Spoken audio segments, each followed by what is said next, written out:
Gente, olha, quando eu estava aqui pensando, né, como nós iríamos conversar hoje sobre isso, a primeira coisa que me veio à mente foi sobre a nossa gestação. Não sei, vou contar um pouco da minha, né? Vou falar aqui da minha experiência e vocês vão colocando a experiência de vocês aí nesse exercício. A minha maternidade, quando eu descobri que eu estava grávida, foi uma enxurrada de felicidade, de alegria. Meio cheio de dúvidas, era uma gravidez desejada, né? Eu queria muito ter um filho.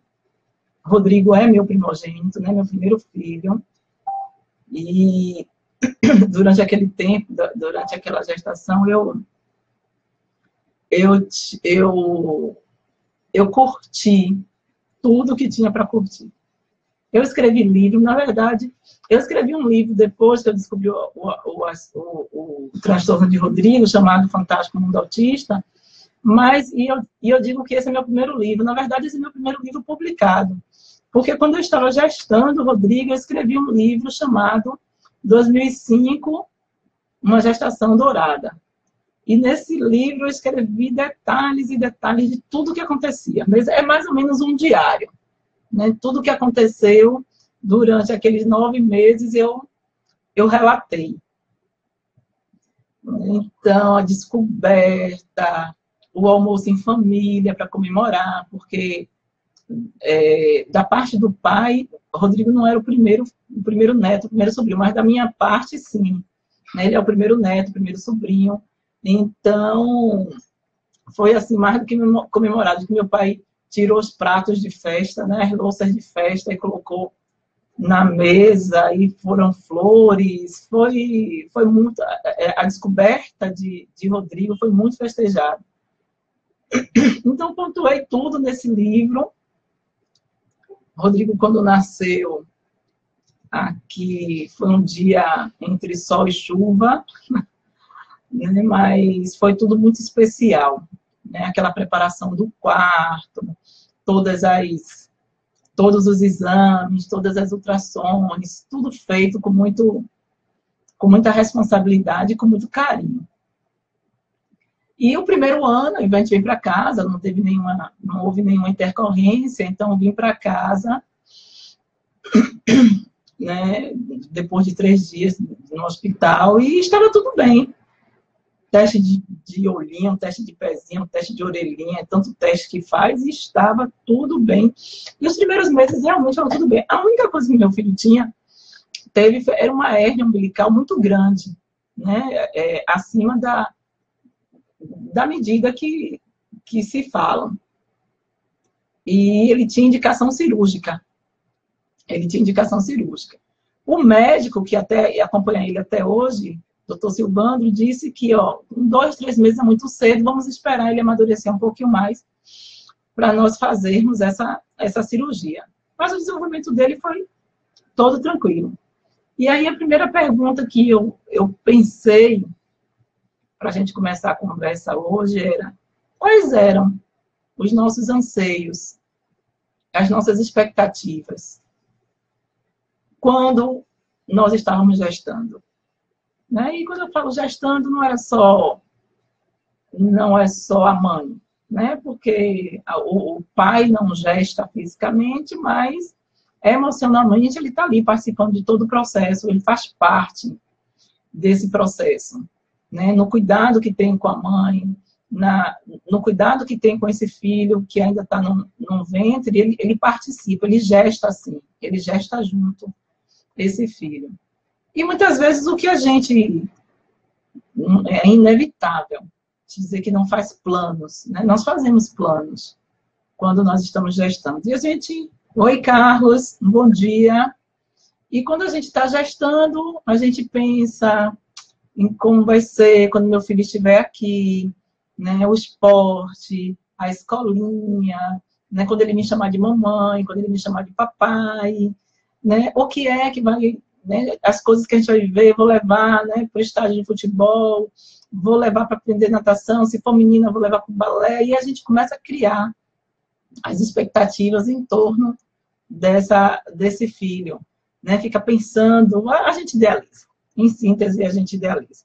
Aí o filho nasce, né? Como no meu caso, aparentemente tudo bem.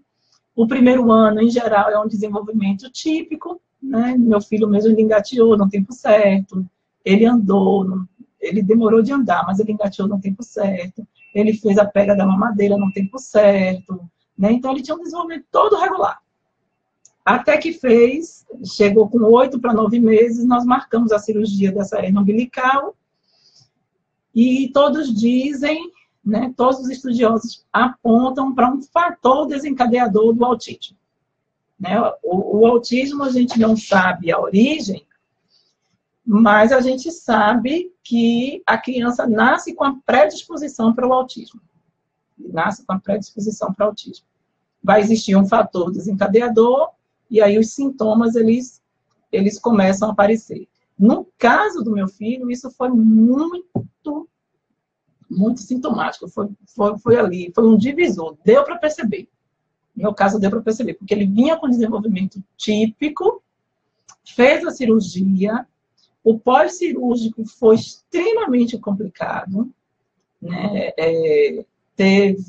Infeccionou o local, e aí precisou reabrir, né? Foi muito doloroso para mim, enquanto adulta, para o pai.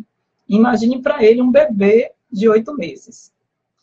E após os sucessivos curativos que precisou fazer, eu tinha outra criança na mão. Era outra criança, não era o meu mesmo filho. O tanto que ele chorava, o tanto que ele não aceitava mais ninguém, né? Não aceitou mais ir para meu pai, né? Para o avô, para as tias, se incomodava com todo e qualquer ruído, não dormia. Ele que comia direitinho, né? Já estava na fase de papinha, de comidinha, passou a rejeitar uma série de alimentos e começa a bater uma angústia. O que é que aconteceu com meu filho? Né? E ali, com certeza, foi o fator desencadeador. Às vezes a criança, o fator desencadeador às vezes o fator desencadeador é uma febre, às vezes é uma convulsão, às vezes é uma alergia, uma série de coisas podem apontar para o fator desencadeador do autismo. Oi, Juliano, boa noite. Eu não conheço esse tratamento, pelo menos não com essas siglas, CBD. Nunca ouvi falar, não. Me diz aí o que é, para eu saber se eu conheço, de repente, com outra nomenclatura. Né? Enfim, ali, né, chegou meu novo filho, e o que é que o autismo faz com a gente? Ele não tem para onde correr, você entra numa luta emocional, né? Porque muita coisa é desconstruída. Entre os sintomas, mais ou menos com 9 meses, as buscas, porque com 1 ano e meio, que ele já deveria estar falando alguma coisa, sim, já ouvi falar assim, com o canabidiol, né? Que é a substância da maconha, mais popularmente conhecida. Está se falando muita coisa, ainda não tem estudos conclusivos sobre isso, né? Bom, voltando. Aí, então, é aquele momento em que você perde um pouquinho das suas expectativas, que você começa a se perguntar, poxa, o que será de meu filho agora? Né? O que será? Como é que vai ser? Entre os sintomas, as pesquisas e o diagnóstico, foi mais ou menos 1 ano. Porque eu comecei a perceber que alguma coisa não estava bem quando ele tinha 1 ano, e o diagnóstico dele veio com 2 anos e 3 meses. O diagnóstico, ele também é um divisor de águas. A nossa vida, todo mundo que vive isso aí sabe, a nossa vida, ela vira ao avesso. Né? Você entra no universo, no meu caso, pelo menos, é um universo desconhecido. Eu não sabia nada sobre isso. Não tinha a menor ideia. E vamos fazer uma série de exames, né? Porque o autismo, ele é um diagnóstico clínico, né? O médico avalia e aponta para o transtorno do espectro autista.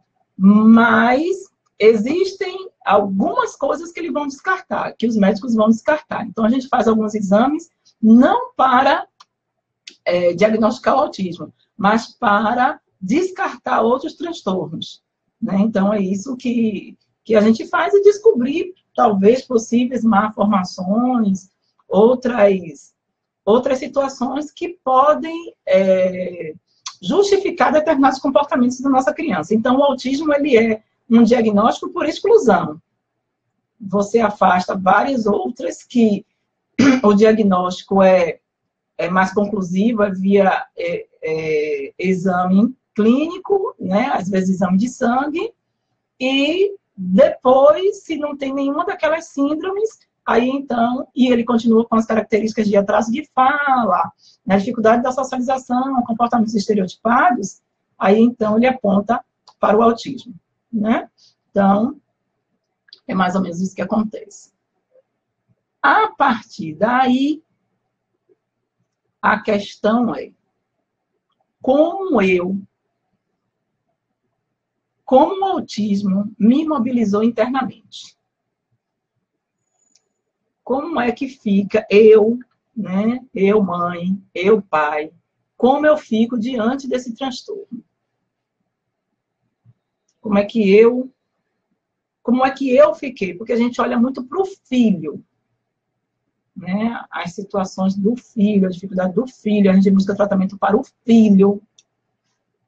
E às vezes a gente esquece que nós somos a comeira desse edifício, né? Nós somos a base de tudo que vai acontecer, né? Como base de tudo que vai acontecer, como eu serei a pessoa que terei que tomar decisões, serei a pessoa que vou orientar o que meu filho vai fazer, assim, orientar, por mais que eu tenha uma profissional de confiança, né? Uma neuro, uma psiquiatra, uma terapeuta ocupacional, uma psicóloga, seja lá qual é o meu profissional que eu escolhi para ser o meu orientador, mas a decisão está sob a minha responsabilidade. Sou eu que decido. Sou eu que decido para onde ele vai, quando ele vai, porque, primeiro, por ser meu filho, segundo, porque as condições econômicas, sociais, financeiras, temporais, todas elas estão sob a minha tutela. Então, eu vou tomar as decisões baseadas na minha vida, né? E eu vou gerenciar todo esse processo. E, como eu costumo dizer, pegar todo um arcabouço desse que é complexo, porque o autismo é muito complexo, né? Eu digo que o autismo não é cruel. Ele é muito complexo.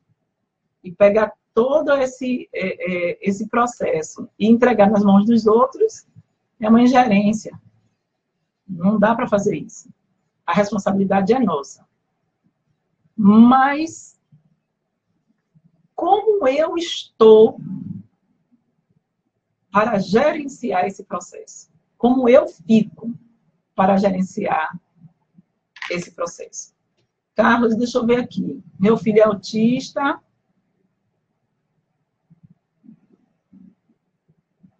Ele tem problemas com idioma, né, com línguas, mas para matemática ele é muito bom. Carlos está dizendo aqui que ele tem um filho, né, que ele tem recebido orientação de como ajudar, ele tem problemas com as línguas, mas em matemática ele é muito bom.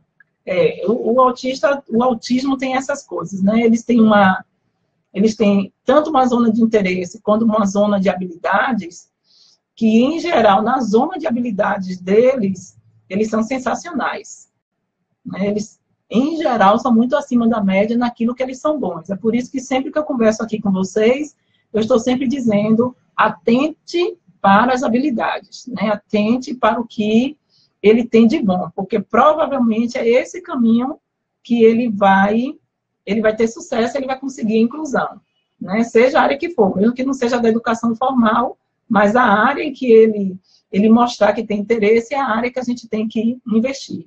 É isso aí, Carlos. Se ele é bom de matemática, o que não falta é mercado, é forma dele desenvolver a partir da matemática.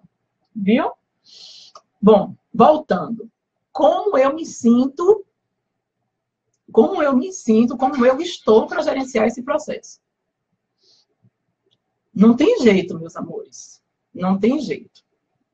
É preciso cuidar de si. Eu ouço muito comumente aqui uma expressão assim, mãe guerreira, é uma mulher guerreira.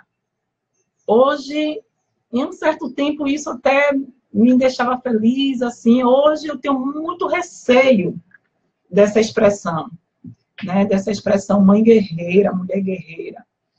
Porque a expressão de, oi, Juliana, essa expressão de mulher guerreira, o contexto dela vem muito assim, ó, a pessoa que tolera tudo, que aguenta tudo, né, que segura uma barra para poder dar conta daquela situação.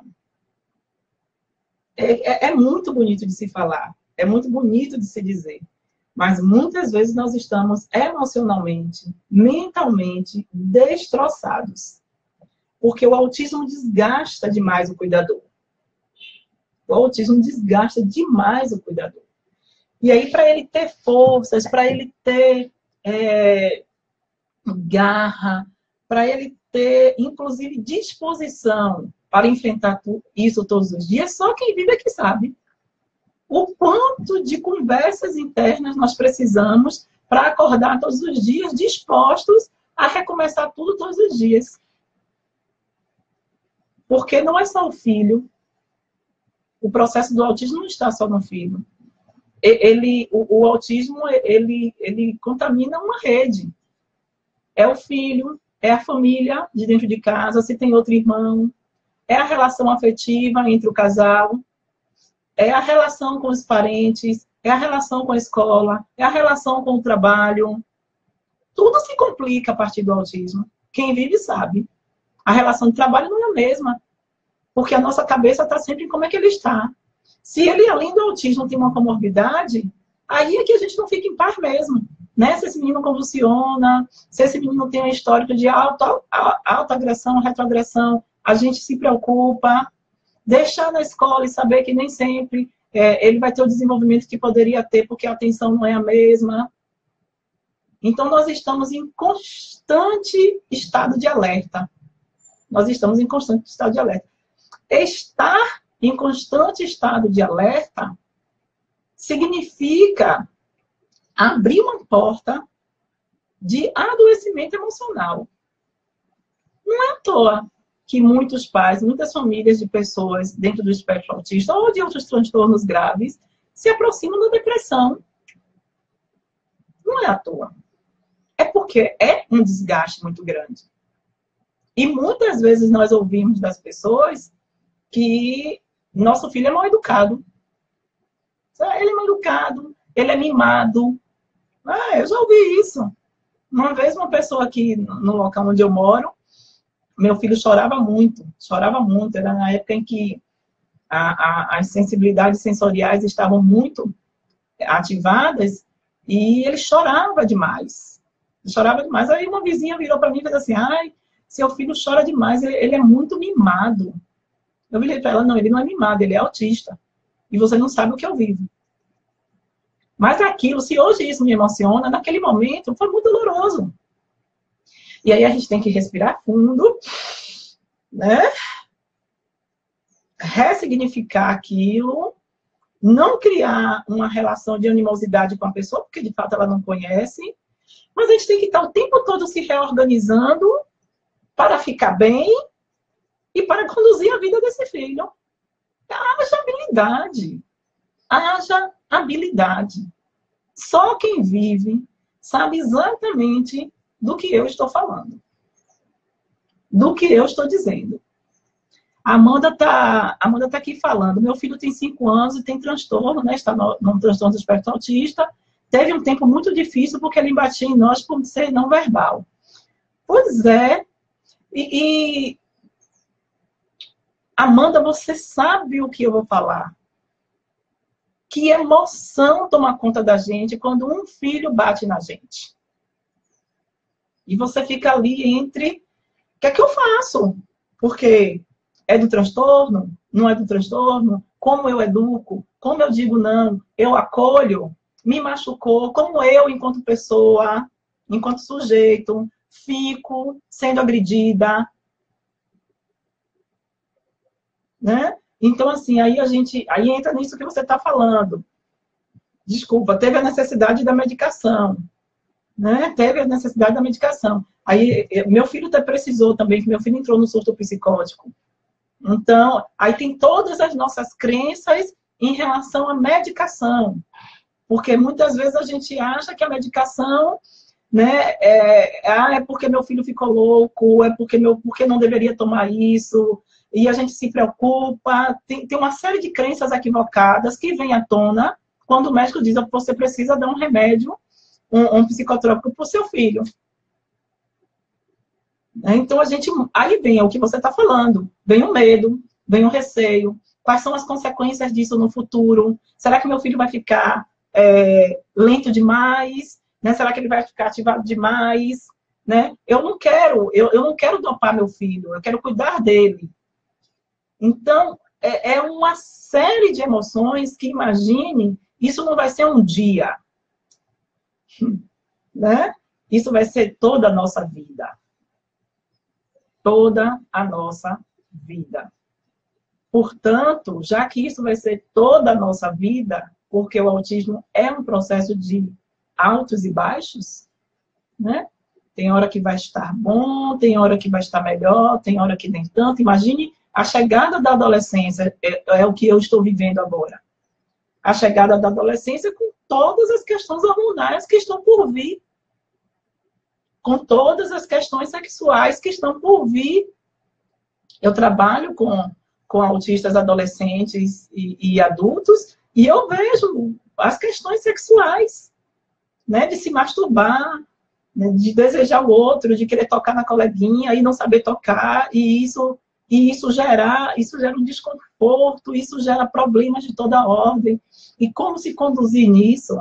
Ó, e se for menina, as questões de menstruação, as questões da higienização em torno desse processo, as questões hormonais na menina, né, que já tinha as questões sensoriais, que são graves, e aí as questões hormonais, né, que vão dar tensão pré-menstrual, por exemplo. Consegue imaginar uma menina dentro do transtorno do espectro autista e no período pré-menstrual?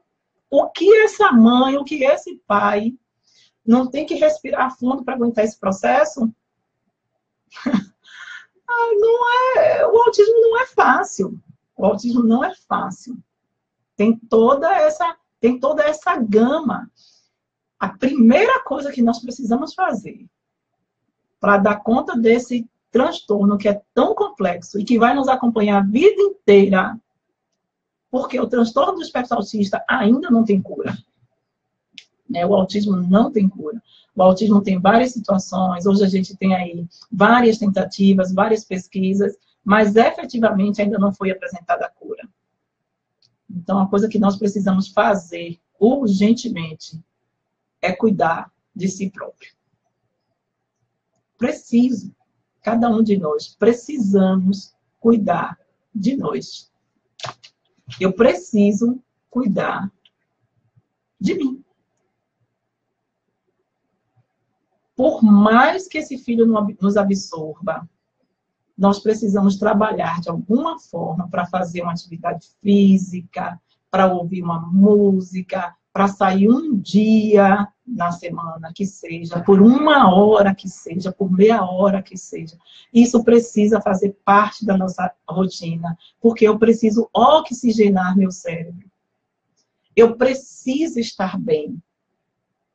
Porque se eu, enquanto comeira desse edifício, eu, enquanto a pessoa que vai gerenciar o processo de vida desse filho, se eu não estiver bem, o meu nível de paciência é baixo, o meu nível de tolerância é muito baixo, a minha resistência à frustração cai muito, a minha consciência para dirigir o processo educacional do meu filho vai a zero.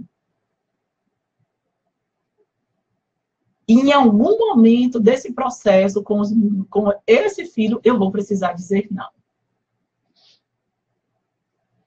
Para o bem dele, para o meu bem. Eu vou precisar dizer não. E dizer não a uma pessoa dentro do espectro é literalmente comprar uma briga. Mas é uma briga daquelas. né? Quem vive sabe. Olá, é Ikeda? Acho que é assim, né? Boa noite. Né? Em Ike, né? Pronto. Então, é comprar uma briga. Dizer não a uma pessoa dentro do espectro é comprar uma briga, mas é uma das brigas mais difíceis, porque eles normalmente não aceitam ouvir não. Se você não estiver bem, se você não estiver muito consciente do papel que você tem que fazer naquele momento, oi, Gleide, um beijo para você, saudades. Né? Se você não estiver bem para conduzir esse processo de educação do seu filho, simplesmente você não vai conseguir. E vai colocar todo o comportamento do seu filho na conta do autismo. E nem todo o comportamento da nossa criança está na conta do autismo. Como é que eu vou perceber? Eu só vou conseguir perceber se eu estiver bem para perceber, para avaliar. Porque no cansaço, no desgaste, né, já chegando a um ponto de estourar, eu não consigo perceber mais nada. E aí eu vou abrindo mão, eu vou deixando para depois, eu vou postergando essa minha ação de educá-lo, a despeito do autismo, eu tenho que educá-lo. E quanto mais eu postergo a minha ação, o meu compromisso de educar meu filho, mais complicações eu vou criar para mim própria e para ele. Porque a criança dentro do espectro, que começa a agredir com 3, 4, 5 anos de idade, e que você começa a intervir, muito possivelmente, quando chegar aos 12, 13, 14 anos, você já está com essa situação equacionada. Se você não faz essa intervenção com 5, 6, 7 anos de idade, e deixar para intervir com 15, 16, 17, vai ser muito difícil. Todo mundo sabe que qualquer intervenção na infância, a possibilidade de respostas positivas é muito maior do que na adolescência. Porque na adolescência, aquilo que poderia ser moldado, que poderia ser trabalhado, vira comportamento. E quando uma atitude em qualquer sujeito humano vira comportamento, fica muito mais difícil de ser trabalhado. Para vocês terem uma ideia, meu filho, quando estava com aproximadamente 3 para 4 anos de idade, ele ia para a escolinha e ele queria lanchar antes dos coleguinhas. Né? Gleide, bom dia, saudade mesmo, viu? Muito obrigada por assistir os vídeos, muito obrigada, viu? É feito com muito carinho. E ele queria lanchar antes dos coleguinhas. Só que, quando a professora não deixava, o céu caía. O menino chorava, se jogava no chão, fazia um absurdo. E ele tinha a lembrança da cirurgia, todo aquele processo. O que ele fazia? Ele botava a mãozinha sobre o umbigo e aí fazia aquela cara de dor e chorava. Enquanto ele não fosse atendido, ele não parava de ter esse comportamento. Onde eu estava na escola, numa reunião com a equipe, e eu vi um menino escandalizando. Escandalizando. Aí eu virei para a coordenadora e perguntei, e o que chora assim? Aí ela me falou, é seu filho. Eu vi, meu Deus do céu. E não, deixa comigo. Aí eu fui lá, dei uma de super nani, né? Fui lá, abaixei, fiquei na altura dele. Olhei nos olhos e falei, sério, você não é melhor, não é pior do que ninguém. Você é capaz de esperar. E você vai esperar hoje. E outra coisa, eu estou aqui do lado. Eu que ouço seu grito, porque vamos ser eu e você. Mas eu falei com firmeza, né? Falei sério com ele. Nunca mais, gente. Nunca mais ele se comportou daquele jeito. Eu dizia a ele, eu vou estar aqui ouvindo isso que você está fazendo. Mas eu falei muito sério. Então, naquele momento, o comportamento dele não estava na conta do autismo. Ali foi quando eu descobri que meu lindo, pequeno e maravilhoso filho era sedutor. e gostava de manipular. E sabia que tinha uma situação dele que mobilizava as pessoas e que ele podia usar aquela situação para atingir o que ele queria. Olha a inteligência. Estava ali. Então, se eu botasse tudo na conta do autismo, ele ia crescer e virar um pequeno tirano. Porque toda a casa, toda a família, toda a escola ia estar o tempo inteiro tendo que ceder às vontades dele, porque senão ele escandalizava. Quando eu ia aos finais de semana para a casa de meu pai, então ele chegava na casa do meu pai deixava lá as besteiras que ele gostava, e ele comia, né, os biscoitinhos, os docinhos. Depois que ele se satisfazia, ele queria ir embora. Ele queria vir embora. E no início a gente se angustiava e vinha embora. Até que meu pai um dia me chamou a atenção. Até quando você vai ficar fazendo todas as vontades dele? Então, porque ele não quer, você não pode ficar mais tempo com seu pai, com sua mãe, com seus irmãos? Como é que vai ser isso? E eu parei para pensar. Eu fiz a bem verdade. Aí, na semana seguinte, quando nós fomos, eu resolvi mudar de postura. Ele brincou, ele fez que na hora que ele quis vir embora, uns 20 minutos depois, eu disse, não, a gente não vai agora, não. Mamãe vai continuar conversando com o vovô. Ah, gente. Foi novamente aquele escândalo. Eu virei para ele e disse, olha, eu vou ficar. E você vai ficar. Porque você atendeu sua vontade, mas agora tem a vontade da mamãe. E você pode chorar. Se você quiser chorar, está no seu direito. Porque o choro, ele usava o choro como uma ferramenta, né, de conseguir as coisas que ele queria. Eu fiz, você pode chorar. Não tem problema. Agora, gente, claro, a gente tem que ter tolerância para aguentar aquele choro. E eu, como já estava trabalhada nisso, eu disse, não, eu vou e vou pagar o preço de ouvir o choro dele por 10 minutos, 15 minutos, 20 minutos e meia hora. Uma hora ele vai cansar. Aí eu fiz isso todos os domingos que a gente passou aí. Chegou um determinado domingo que eu disse a ele, não, a gente não vai. E ele simplesmente procurou uma outra coisa para fazer e não chorou mais. Porque ele entendeu que eu não ia ceder. Porque no final das contas, a relação de qualquer filho, né, todo e qualquer filho, quando ele quer alguma coisa, ele vai usar todos os meios e todas as ferramentas para ser atendido. Nós que estamos na condução do processo educacional, é que temos que nos fortalecer e sustentar a decisão que entendemos como correta naquele momento. Hoje, eu vou para qualquer lugar, ele tem um tempo, uma tolerância muito grande, e quando eu digo a ele, não vai poder fazer isso. Não vai poder fazer isso. Ele resiste, claro, ele resiste, principalmente agora como pré-adolescente, mas ele sabe que eu não vou ceder. Que o meu sim é sim, que o meu não é não, que o agora não é agora e que depois é depois. Ele já conseguiu perceber isso. Mas tem o quê? Uns 2 meses, mais ou menos, que tem uma padaria aqui perto de casa e ele queria comer salgadinho. E o salgadinho ele pode comer ou sexta, ou sábado, ou domingo. Segunda-feira, terça, quarta, quinta, não é dia de salgadinho. Eu não mando salgadinho para a escola, eu não compro salgadinho, não tem salgadinho em casa, mas ele pode comer o salgadinho em um desses dias, ou sexta, ou sábado, domingo. Mas era uma segunda-feira. E ele queria o salgadinho. E eu disse a ele, hoje é segunda-feira, hoje não é dia de salgadinho. E ele já estava ciente da regra.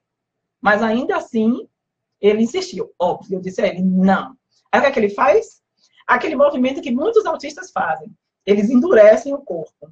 Eles têm uma rigidez no corpo. Eles ficam duros, que você não consegue mover aquele menino de jeito nenhum. E você sabe que quando ele entra naquilo ali, ele vai fazer alguma coisa. Aí eu olhei muito sério para ele e disse, hoje é segunda-feira e você não vai comer salgadinho. Agora, detalhe, gente. A padaria estava cheia. Isso era tipo 18 horas, 6 horas da tarde. Estava cheia de gente. Todo mundo percebia que ele tinha uma condição especial. E ele sabia disso. E internamente ele fez assim, bom, aqui, com todas essas pessoas, minha mãe não vai falar tão sério comigo como ela fala dentro de casa. Lê de engano, né? Oba, olá, Paulinho, que bom. Aí, então, ele sabia, ele imaginava que eu não ia ter uma postura determinada e eu ia ficar acuada por conta das pessoas, dos olhares, no ambiente social. Aí eu disse a ele, lê de engano. Lê de engano. Você não vai levar. E aí ele tesou. Oi, Rai! Ih, tô feliz, todo mundo hoje aqui, hein? Aí, e ele tesou. O que é que ele fez? Ele pegou o salgadinho e ele abriu o pacote do salgadinho. Como se dissesse, agora eu quero ver o que ela vai fazer. Já abri, ela vai ter que, ela vai ter que pagar. Daí ela vai ter que deixar eu comer. Olha, gente, eu vou dizer a vocês. O raiva que eu senti no momento. Quando eu pensei assim, mas meu Deus, que menino é esse? Né? Ele fez ali, ó, de caso pensado. Aí eu disse, tudo bem. Você abriu o salgadinho, você sabia que não era, eu vou pagar, mas você não vai comer. Aí eu peguei o salgadinho, paguei, botei dentro do saco, dei um nó e disse, você não vai comer e passe na minha frente agora. Na frente de todo mundo. Ali eu estava muito consciente de que o que eu estava fazendo era educando meu filho. Ele estava me desobedecendo. E eu não tenho, e acho que nenhum de nós devemos ter, problema nenhum com autoridade. Esse é um papel que nos cabe na condução do processo de educação e de formação dos nossos filhos. Nós somos a autoridade. Porque se ele não entender isso, e se ele não respeitar isso, ele não vai respeitar o terapeuta, ele não vai respeitar o professor, ele não vai respeitar nenhuma outra pessoa, ele não vai respeitar o avô, ele não vai respeitar o tio, ele não vai respeitar ninguém, porque se eu, que sou a primeira autoridade na vida dele, ele não entende a relação de respeito, como é que ele vai levar essa relação para outros lugares? E eu não posso botar, mais uma vez, digo e repito, eu não posso botar tudo na conta do autismo. Eu não posso botar. Isso não é válido apenas para criança dentro do espectro. Isso é válido para qualquer pessoa. Agora, claro, quando nós falamos de uma pessoa dentro do espectro, a gente sabe que a birra autista é um negócio. Olá, Juliana, pela live, obrigada. Obrigada, meu bem. A gente sabe que a birra autística é uma coisa que só quem vive é quem sabe.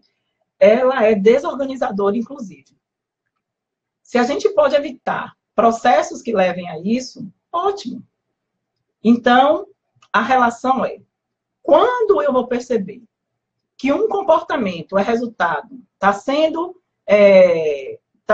desenvolvido porque é resultado de um desejo, de uma personalidade, né, de uma afirmação de poder, porque é uma relação de poder entre eu e meu filho.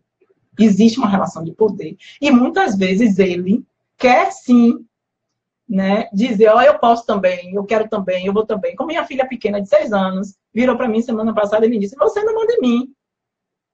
Eu mando sim. Você que está achando que eu não mando, eu mando sim. Com 6 anos de idade, eu mando em você. Eu tenho que ter tranquilidade com isso. Eu não tenho que achar que isso é feio.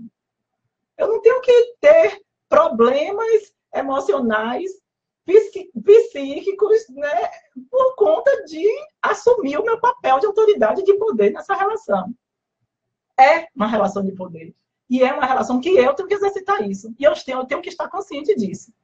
Quando é a birra, normalmente ela vem por outro viés. Ela vem por outro viés. Você vai ter uma questão sensorial que vai desorganizar. Você vai ter uma dor. Você vai ter o fato de não ter trabalhado a previsibilidade, levar o menino sem ele saber para um lugar que ele desconhece. Né? Ele vai passar por uma situação que gerou algo físico nele. Ele pode estar num processo de dor. Ele pode estar num processo de desorganização neurológica e entrar no surto. Meu filho esteve no surto psicótico. E é totalmente diferente quando ele tesa porque é a vontade dele que ele quer que seja atendida. É totalmente diferente. Ele, no surto psicótico, ele basicamente não tinha controle daquilo que estava acontecendo. Então, ele corria para lá e para cá o tempo todo. Ele abria e fechava chuveiro o tempo inteiro. Ele ligava e apagava a luz o tempo todo. Era uma coisa meio que descontrolada. Percebia-se claramente que não havia a manipulação pelo desejo naquela situação. Era algo que estava alheio alheio à vontade dele. Então, às vezes, eu tenho episódio de agressividade de uma criança que foi alheia à vontade dela. Ele não agrediu porque ele quis agredir, ele estava numa situação específica. Por exemplo, ele pegou uma tinta, ele é um menino hipersensível, aquilo gerou uma dor, um desgaste nele tão grande que ele explodiu. É totalmente diferente de quando ele está impondo a vontade. Eu tenho um aluno no projeto que, além do autismo, ele tem transtorno do opositor. E então ele exercita isso o tempo todo, né? De querer valer a vontade dele, e a vontade dele é imperativa e tem que ser atendida na hora. Aí nós fizemos uma atividade semana passada, eu estou trabalhando o tema Eu no Mundo, e as primeiras atividades estamos trabalhando o reconhecimento do meu próprio corpo. E trabalhamos com fotografia. Nós fizemos uma caixinha lá, tal, colocamos uma câmera e eles tinham que tirar foto um do outro. E ele disse que queria fazer a gravata, né? Fazer várias gravatinhas de papel. Achei muito lindo isso. E ele fez as gravatinhas de papel e queria colocar em todo mundo. Só que aquele momento era o momento ainda do acolhimento e era o momento da identificação dos outros colegas, da chamada, né? Da musiquinha, da chegada. Então eu disse a ele, nós vamos fazer a gravatinha depois da chamada. Não, eu quero agora. Eu quero agora. Obrigada, Kátia. Né? Eu fiz agora, não pode. Bom, pronto. E aí ele se irritou, aí ele começou a gritar, ele começou a bater perna, e eu fui muito firme. Não vamos fazer agora. Você vai esperar. Inclusive, a necessidade de trabalhar tempo de espera das nossas crianças. Ele refutou, ele bateu, ele falou, mas eu não cedi. Eu não cedi. Então, nós fizemos a roda, nós fizemos o acolhimento, nós fizemos a identificação de todos os colegas, né? Fizemos o trabalho de abraçar todos. Somente depois daquilo que estava planejado é que eu permiti que ele fizesse a gravatinha. E aí, quando foi a hora da gravata, eu chamei ele e disse, agora você pode fazer. Se eu deixar, ele domina a aula toda.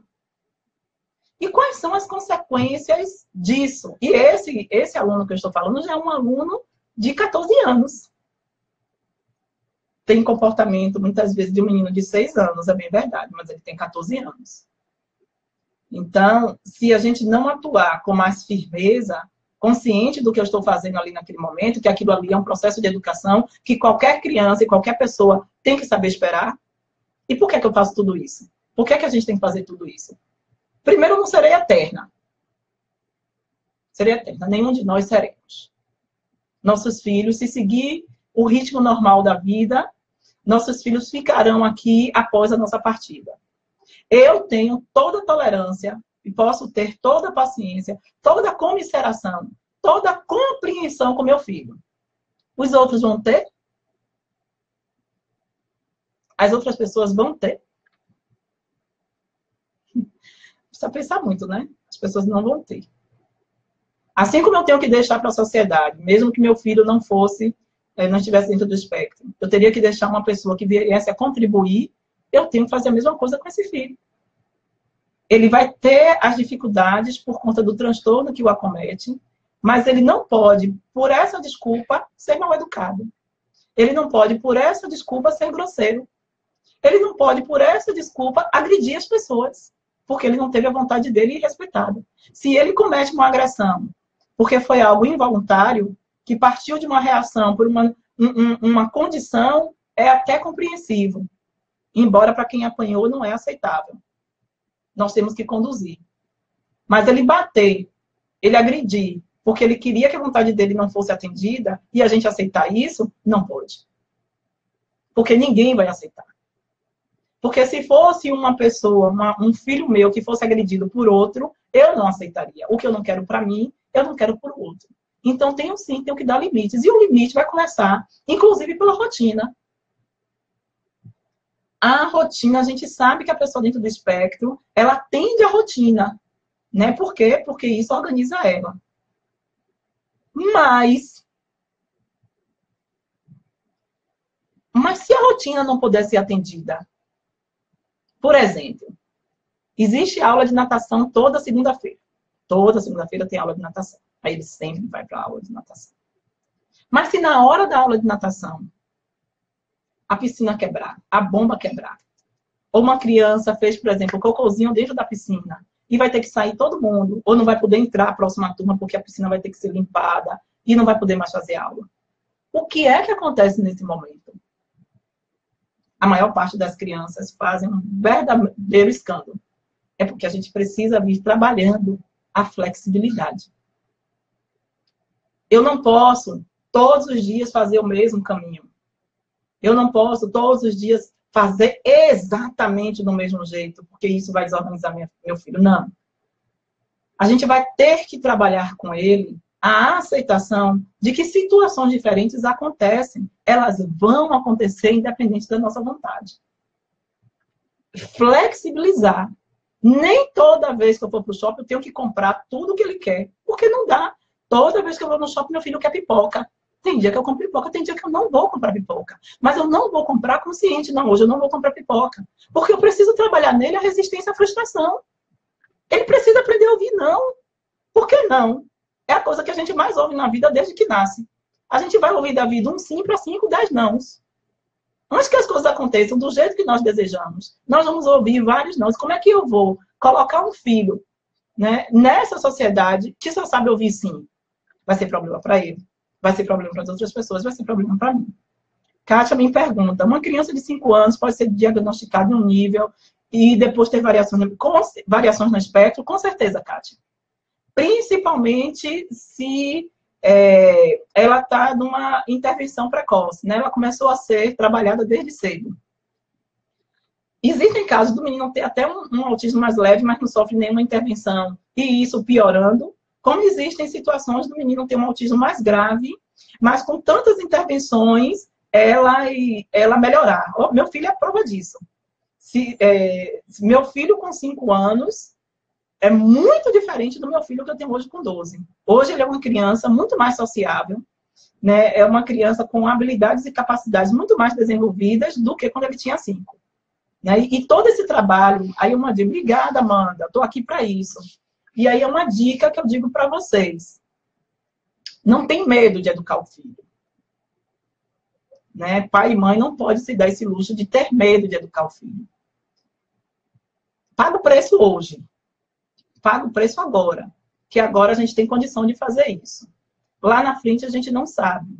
E a gente não pode responder pelo futuro, porque a gente não sabe se vai ter futuro. A gente pode responder por esse momento, por esse exato momento.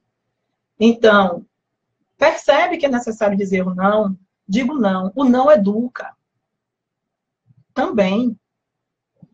Quando você der um comando, uma ordem, pense bem no que você vai dizer e que ordem você vai dar. Porque se você não tem condição de sustentar esse não, não dê.